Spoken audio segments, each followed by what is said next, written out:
Primera carta a los Corintios, capítulo 5.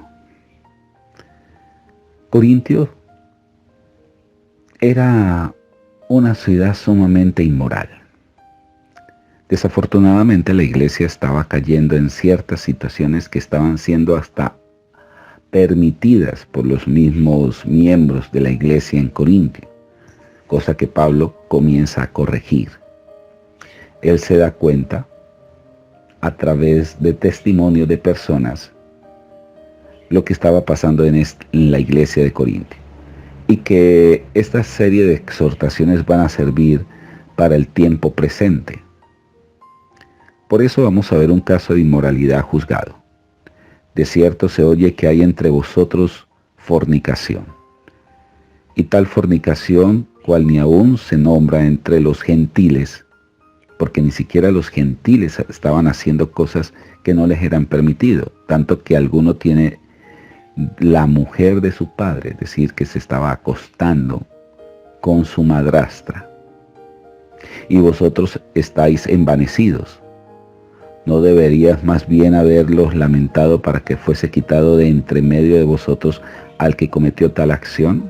Lo que está queriendo decir aquí es que la iglesia lo estaba admitiendo y no lo estaba exhortando, no lo estaba juzgando en el sentido de que se tenía que juzgar ese mal comportamiento, ese pecado que se estaba admitiendo, que no se estaba diciendo nada. Y vosotros estáis envanecidos, ¿no debía más bien haberos lamentado para que fuese quitado de en medio de vosotros el que cometió tal acción?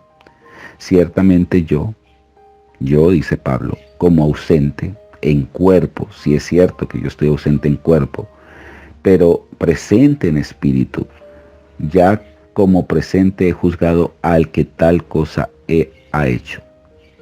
En el nombre de nuestro Señor Jesucristo, reunido vosotros y mi espíritu con el poder de nuestro Señor Jesucristo, el tal sea entregado a Satanás, esto parece irónico, para destrucción de la carne, a fin de que en espíritu sea salvo en el día del Señor. Esto personalmente me da a entender que muchas veces Dios va a permitir que Satanás nos zarandee. Recordemos que Pedro fue zarandeado por el mismo Satanás. El mismo Jesús dice, Satanás me ha pedido zarandearte. Y muchas veces el enemigo se convierte en un siervo útil para el Señor. El mismo Satanás nos va a zarandear cuando estemos teniendo fallas, cuando estemos tan arraigados en un pecado. Porque habla de ser restaurado. El tal sea entregado a Satanás para destrucción de la carne, a fin de que el espíritu sea salvo en el día del Señor Jesús. Es decir, que este hombre se va a arrepentir, pero de ese arrepentimiento va a ser producto de una cantidad de situaciones que van a vivir duras y difíciles, como Dios es el que sabe todas las cosas. Y algo que he enseñado es que una persona bajo el pacto de Dios, si bien es cierto, el pacto de Dios es un pacto perpetuo, es un pacto restaurador, pero también es un pacto que castiga a aquel que está desordenado, desorientado. Hay gente en la iglesia que simplemente son participantes, pero no tienen la naturaleza de Jesús. El que está bajo pacto es porque ha nacido de nuevo. Y aquel que ha nacido de nuevo, Dios le ha puesto un sello que se llama el sello del Espíritu. Y como muchos que me han preguntado, bueno, pastor, ¿y si esa persona está en pecado? Bueno, claro, puede caer en pecado. Lo que pasó con el hijo pródigo. El hijo pródigo se salió de esa cobertura.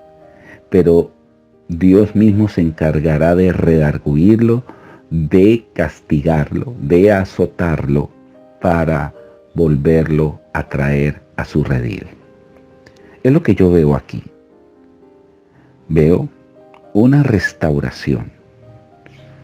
No lo hice tácitamente cómo va a ser esa situación o esa vivencia, pero sí da a entender que va a sufrir pérdidas esta persona y que se va a arrepentir genuinamente, y esto va a hacer que él vuelva al Señor, porque el día va a declarar su salvación.